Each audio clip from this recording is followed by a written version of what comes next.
Assalamualaikum warahmatullahi wabarakatuh. Ya, Waalaikumsalam warahmatullahi wabarakatuh. Ya. Jadi perkenalkan saya Sugisana Dewi dari Universitas PGRI Semarang, Prodi Bimbingan Konseling kelas 3B. Nah, pada kesempatan kali ini saya sedang mengerjakan tugas proyek Bapak. Nah, saya meminta Bapak untuk menceritakan profesi-profesi Bapak. Apakah Bapak setuju? Ya, Mbak, tidak apa-apa, nanti sebisanya Pak Dewi ya. Jawabnya. Baik Bapak. Baik Bapak, sebelumnya dengan Bapak siapa? Oh iya, Mbak, nama saya Pak Bayu Jari, dipanggil Pak Bayu gitu, atau mungkin siswa manggil Pak Bay, Pak Bay. Saya di sini sebagai guru TK di SMA Institut Indonesia. Baik Bapak, apakah saya boleh memulai wawancaranya? Ya, Mbak, silakan.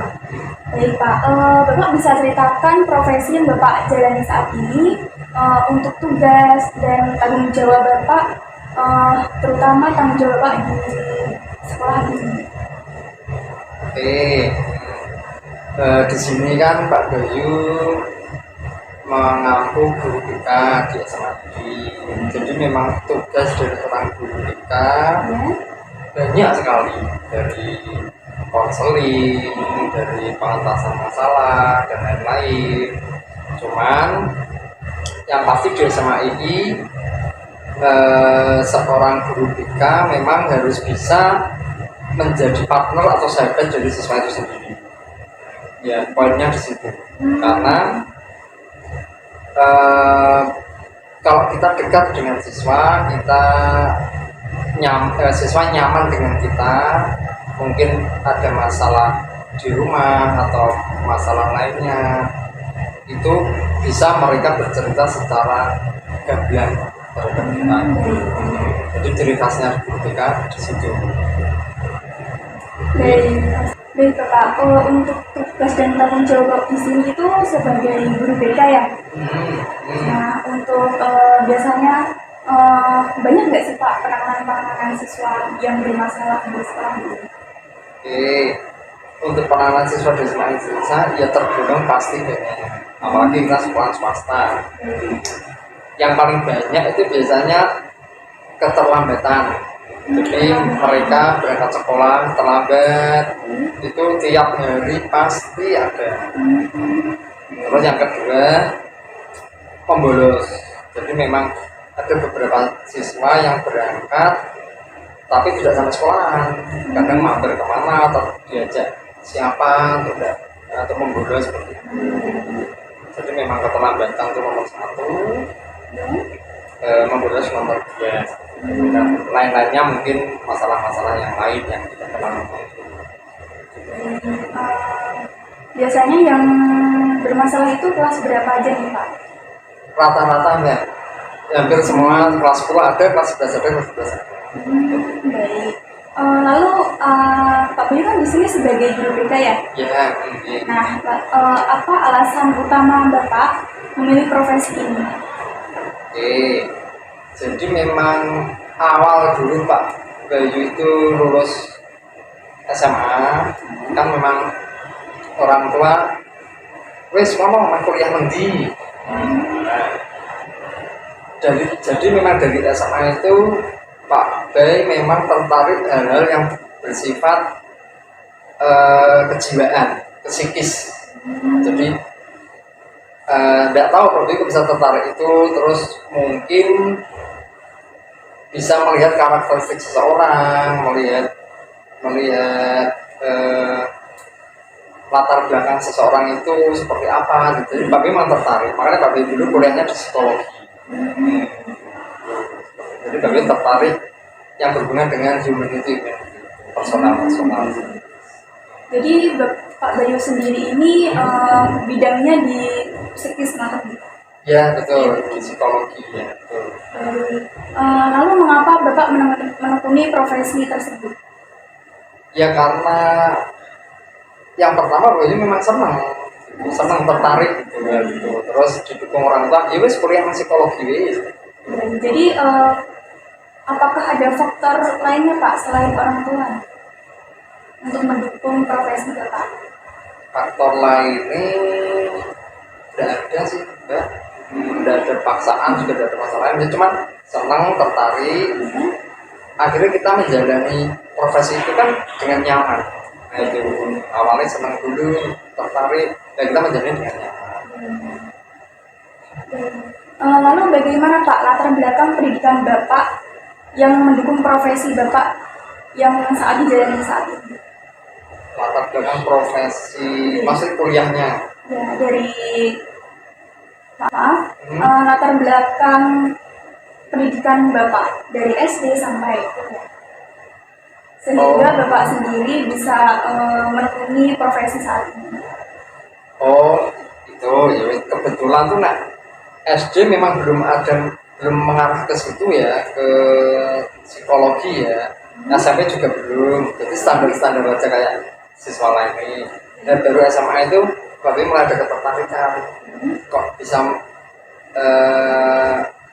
kok ada ilmu yang bisa melihat karakteristik seseorang.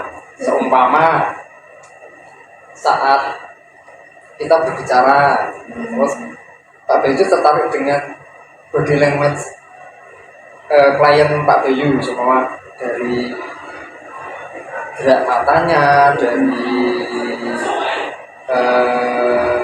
tangannya, kakinya, seperti itu kan mengisyaratkan sesuatu ya. Itu Pak Bayu tertarik hal seperti itu, makanya terus kuliahnya di psikologi. Baik, untuk latar pendidikannya sendiri dari SD itu di mana Pak? SD sendiri di mana? SD di mana? Oh, maksudnya SD saya di SD 6 Banyumanik. SMP-nya di SMP 26 Banyumanik juga kan, Pak Bayu main Banyumanik. Ya. SMA-nya di sini. SMA-nya di sini. Bayu dulu SMA-nya di sini. Jadi kuliah lulus langsung dari sini lagi. Terus kuliahnya di UNES, ngambil psikologi. Terus setelah lulus dari psikologi itu, Pak Bayu bekerja di sini di II. Nah, di II itu kan BK ya, bukan psikologi ya. Terus Pak Bayu kuliah lagi ke BK-an. Jadi Pak Bayu kuliahnya 2 kali, psikologi sama BK. Kalau psikologinya di UNES, BK-nya di Universitas IKIP Veteran di daerah Unikana itu apa namanya, Sampangan ya. Sampangan Pak. Itu latar belakangnya pendidikan seperti itu. Baik. Bapak boleh diceritakan pengalaman karir dari awal hingga sekarang? Karir dari awal berarti di IT ya. Pak Bayu lulus kuliah tuh memang langsung kerja di sini sih. Jadi memang karirnya tidak kemana-mana, di sini terus ya wes ngurusi siswa, terus konseling siswa, kita memberikan pengarah-pengarah kepada siswa dan ya kemana-mana pokoknya di sini. Baik. Mulai kerja sendiri itu berapa tahun Pak? Jadi di sini itu mulai 2015 sih, ya 10 tahun yang. Baik. Apa yang memotivasi Bapak tetap bertahan dalam profesi ini? Bertahan dalam profesi ini. Apakah ada nilai atau tujuan hidup tertentu yang Bapak pegang? Oke, pertanyaannya bagus sekali. Yang pertama, saat kita menjadi guru BK, besok kan kamu juga jadi guru BK ya. Itu kan selain kita mendidik anak supaya cerdas, paham, guru BK salah satunya ada menjadi ciri khas utama adalah pengentasan masalah.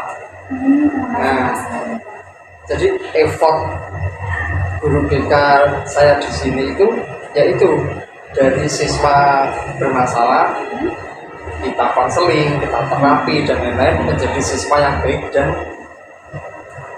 luar biasa. Orang tua bisa bangga, anakku di sekolah di dulu seperti ini, sekarang jadi orang itu sebenarnya itu wow sekali.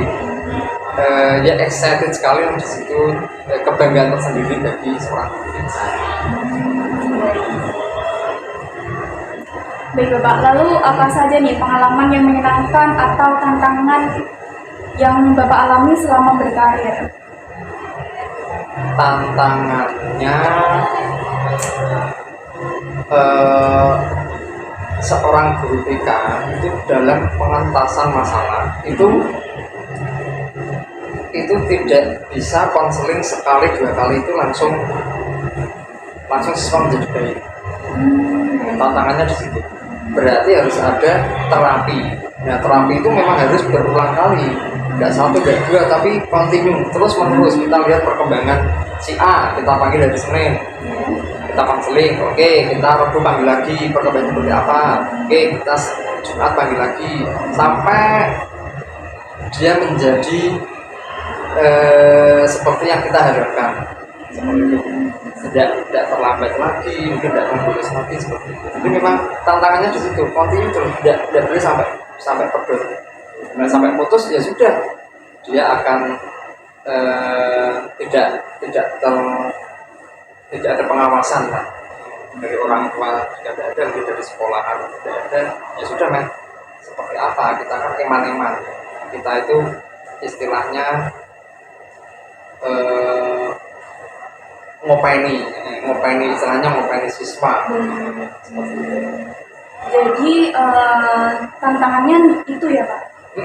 Ya. Lalu pengalaman yang menyenangkan sendiri dalam berkarir itu bagaimana Pak? Ya itu tadi, saat kita bisa membuat siswa itu menjadi baik, jadi yang tadi bermasalah terus tidak bermasalah, menjadi baik, pengentasan masalah siswa. Nah itu pengalaman yang wow, amazing sekali. Nah, jadi pasti kita ketemu siswanya, kita senang, siswanya juga, Pak, makasih dari gini ya, itu tuh wow.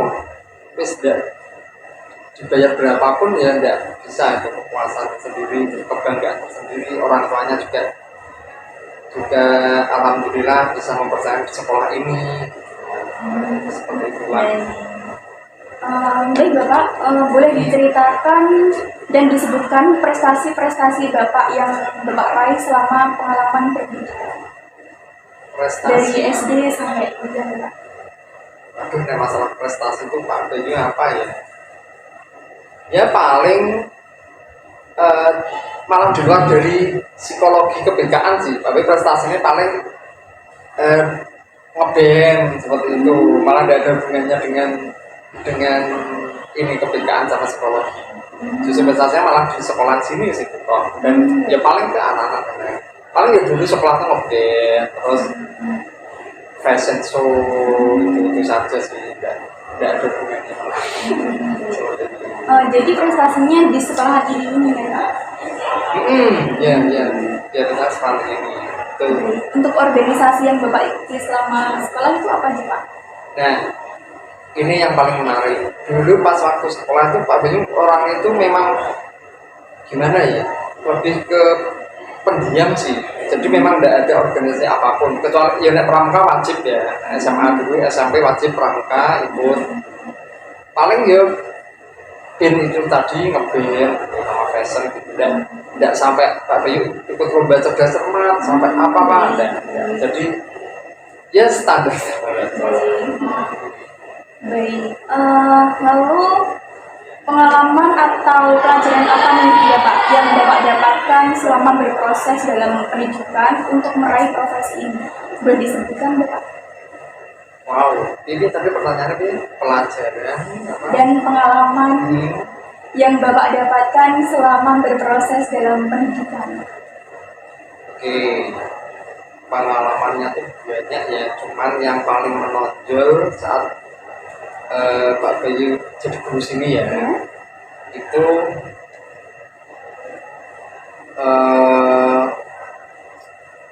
untuk mengentaskan masalah siswa. Itu memang harus didukung oleh tidak hanya sekolah saja, sama orang tua juga. Itu jadi pengalaman yang Pak Bayu petik itu. Kadang Pak Bayu di sini mati-matian untuk siswanya biar bagus, tapi di rumah orang tuanya sibuk, nggak pernah ngurusi, orang tuanya sibuk kerja dan lain-lain. anak ya kurang maksimal, kita harus kurang maksimal di rumah anak tidak maksimal ya akhirnya tidak ketemu. Jadi pengalaman baik di sini memang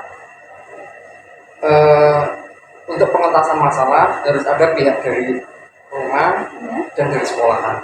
Jadi kolaborasi gitu. Betul, kecuali siswa itu bisa berdiri sendiri, bisa membedakan antara yang dari mana yang benar mana seperti lain lagi. Tapi pengalaman Pak Wi di sini yaitu memang harus ada kolaborasi antara sekolah dan siswa. Pengalaman dari bekerja sebagai guru TK. Lalu nih Pak, yang terakhir nih. Okay. Apa pesan dan saran yang ingin Bapak sampaikan kepada generasi muda agar dapat sukses membangun karir di masa depan? Wow. Untuk karir di masa depan ya yang pertama khususnya berbeda ya berarti ya atau untuk siswa. Saran pada generasi muda ya Pak? Oke, berarti maksudnya jenengan mahasiswa BK gitu maksudnya apa guru-guru kebikaan? Kami. Ya, oke. Bukan ke siswa sekolah ya, ke jenengan yang profesinya guru BK juga ya. Siswa juga Bapak. Oke, ya wes. Intinya kepada generasi khususnya dari Inggris kebikaan toh yaitu guru BK itu harus guru yang terupdate. Nah itu intinya, jangan menjadi guru yang membosankan, tidak bisa mengikuti perkembangan zaman, teknologi IT dan lain-lain. Itu jangan sampai kalian ketinggalan itu, ya sudah, kalian akan diselip oleh siswa itu sendiri. Jadi memang guru BK harus bisa menjadi guru yang update. Teknologinya seperti ini, guru BK harus mengikuti. Nah kita sampai kalah dengan siswa, apalagi siswa pinter-pinter sekarang. Ya sudah, kita main seperti apa? Kita mengandalkan siswa pinter, kita main seperti itu. Jadi memang kita harus menjadi guru yang terupdate, guru yang menjadi sahabat, jangan menjadi polisi. Nah untuk mapel lain, monggo, menghukum lari atau mungkin sportsing atau apa itu biar guru mapel lain, tapi untuk guru mapel BK kita rangkul hatinya karena mereka sahabat, kita rangkul, kita konseling, kita tanyain baik-baik pelan-pelan orang kok ini atau mungkin di rumah sedang ada masalah atau apa, nah kita mengentaskan masalahnya disitu, kita gali lebih dalam. Nah untuk hukuman biar guru mapel lain yang menjalankan, tapi kita harus jadi sahabat bagi anak-anak didik kita. Dan jika semisal nih Bapak, ketika guru mapel lain menghukum siswanya, guru BK sendiri itu menangannya tidak Pak? Tidak, karena kalau di SMA itu ada tim STP 2K. Istilahnya itu tim yang menangani siswa bermasalah, tapi lebih ke punishment. Contoh, terlambat HP kita sita, itu kan dari STP 2K. HP kita sita dikembalikan nanti sore. Membolos juga HP kita sita dari pagi sampai dikembalikan sore. Nah membolos sampai beberapa hari, HP kita sita, kita kembalikan seminggu. Hukuman seperti itu. Nah kita kan tidak usah ikut campur.